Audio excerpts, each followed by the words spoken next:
Salut à tous. Il y a 3 semaines, je me suis engagé publiquement et auprès de certaines personnes, auprès de qui ça fait sens pour moi, à aller chaque jour faire un petit pas supplémentaire par rapport à ce que je fais d'habitude, à aller chercher ce 1% qui me permette d'être fier de moi à la fin de la journée et de contribuer à créer une vie qui m'inspire. Vu que ça fait déjà une énorme différence après ces 3 semaines, c'était important pour moi de faire une première vidéo avant la fin du défi, avec la fin du mois de janvier, pour partager ce qui m'a le plus inspiré, partager comment la démarche peut transformer des choses et vous inviter, si vous le souhaitez, à vous lancer dans quelque chose de similaire, parce que je suis convaincu, d'après mon expérience, d'après ce que j'ai pu vivre ces derniers mois, que mettre en place des petites actions jour après jour, même des choses toutes petites, sur la durée, ça fait une trajectoire de vie complètement différente et c'est juste dingue ce que ça permet. Du coup, je voulais vous partager les types d'actions principaux que j'ai pu mettre en place et en quoi ça fait vraiment une différence, en quoi c'est en train de transformer ma vie. Le premier type d'action que j'ai pu faire, ça a été simplement et de manière assez logique de sortir de ma zone de confort. Donc pendant ces 3 semaines, j'ai eu l'occasion d'aller aborder des inconnus là où je l'aurais pas fait normalement, notamment des personnes dans le métro qui lisaient un livre qui m'inspirait. Ça a été aussi des moments où j'ai pu prendre la parole en public alors que j'avais cette petite voix, cette petite peur à l'intérieur qui me disait non mais c'est peut-être pas le bon moment, c'est peut-être plus le bon moment de parler, t'attendras un autre moment plus propice. Et j'ai aussi pu faire des vidéos, des lives Facebook, alors que c'est pas encore en tout cas complètement confortable pour moi, et là je suis encore en train de le faire donc avec cette vidéo. Et enfin voilà, donc juste aller sortir de ma zone de confort. Je vois que je suis en train de casser des croyances sur certaines choses qui sont difficiles, aborder des inconnus, faire des vidéos, prendre la parole en public. Et enfin c'est certain que ça fera une différence dans ma vie si je continue dans cette direction. Le deuxième type d'action, ça a été m'entraîner à prendre des décisions rapides, ou en tout cas quand une idée me venait, à le faire tout de suite. Notamment, il y a eu un moment où j'avais une idée, enfin j'ai été inspiré, il y a 2 idées que je me suis dit, j'avais envie de les partager avec le groupe de Mastermind que je lance là aujourd'hui d'ailleurs. Et je vais directement, au lieu de le dire, je leur partagerai plus tard ou j'écrirai. J'ai pris mon téléphone, j'ai fait un live Facebook et j'ai partagé le truc en direct comme ça tout de suite dès que ça m'est venu. J'ai aussi à un moment investi dans des crypto-monnaies, dans une crypto-monnaie en particulier, un moment où je me suis dit est-ce que je le fais, est-ce que je le fais pas, hop, j'arrête de tergiverser, je prends la décision. Et ça n'a pas été une bonne décision en l'occurrence financièrement, mais en tout cas j'étais fier de me dire je le fais et j'assume la décision.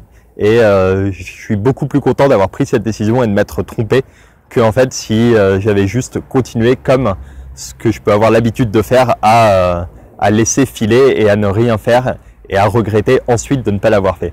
Donc prendre des décisions rapides et faire les choses dès qu'elles viennent, ça fait une énorme différence pour moi aussi. Le troisième truc, ça a été de remettre en place des actions pour être dans un rythme de vie qui m'inspire plus. Je m'étais laissé aller après les fêtes de fin d'année à commencer, enfin le fait d'avoir déménagé, de pas encore avoir réaménagé un endroit où je suis seul, mais à me coucher plus tard, à me lever plus tard et à pas être très satisfait de ce rythme. J'ai cassé ce rythme qui ne me convenait plus en recommençant à choisir certains soirs de me dire je me couche avant 22h, je me couche avant 23h, même si j'ai des invitations, même si j'ai d'autres trucs que je pourrais faire. Finalement, le plus important pour moi, c'est de me coucher tôt. J'ai aussi fait une semaine à me relever autour de 6h30, avant 7h en tout cas, pour mettre en place des actions qui m'inspiraient, pour pouvoir faire mon rituel tôt le matin. Ça fait une sacrée différence. Donc, faire attention au sommeil aussi et un truc qui m'aide beaucoup au quotidien, mais j'avais l'habitude de regarder des vidéos autour de la détermination, de la gratitude, j'avais un peu laissé ça de côté et du coup ça a été un petit pas pour moi de me remettre là-dedans et je le refais au quotidien et c'est vraiment une source d'inspiration permanente. Le quatrième point que je voulais partager du coup, c'était de m'autoriser à faire ce qui me nourrit, donc m'autoriser à faire ce qui est le plus important pour moi. Il y a eu une journée en particulier où j'étais très stressé, où j'étais dans l'urgence et au lieu de subir ça, je me suis dit stop, qu'est-ce qui m'inspirait? Et même si je me sentais dans l'urgence, je suis allé marcher 25 minutes et en fait de marcher 25 minutes, de juste lâcher prise, ça m'a permis d'être beaucoup plus concentré, beaucoup plus efficace et certainement de gagner une bonne heure après grâce à ces 25 minutes prises pour moi et en plus d'avoir gagné du temps ensuite, de m'être senti beaucoup mieux pour le reste de la journée. Un autre point, donc c'est l'idée de faire des deuils Je m'étais mis à jouer à un jeu à un moment sur mon téléphone parce que ça m'inspirait de le faire. Et pendant 4-5 jours, ça m'a bien inspiré. Il y avait tout l'aspect découverte qui est quelque chose d'important pour moi. Mais après, j'avais pu voir que ça commençait à me bouffer du temps, de l'énergie. Et qu'en fait, c'était plus si juste pour moi de continuer à y jouer, même s'il y avait une part d'addiction. Et j'ai pu dire stop, faire le deuil en fait du jeu et de ce qui continuait à m'apporter pour me dire je le désinstalle et vraiment je garde le temps que j'y consacre pour faire ce qui m'inspire le plus. Et enfin, le plus simple dans un défi comme ça a été tout ce qui concerne les actions que je peux faire le soir. Donc arriver le soir, me dire qu'est-ce que je pourrais faire comme petit pas supplémentaire pour être fier de moi.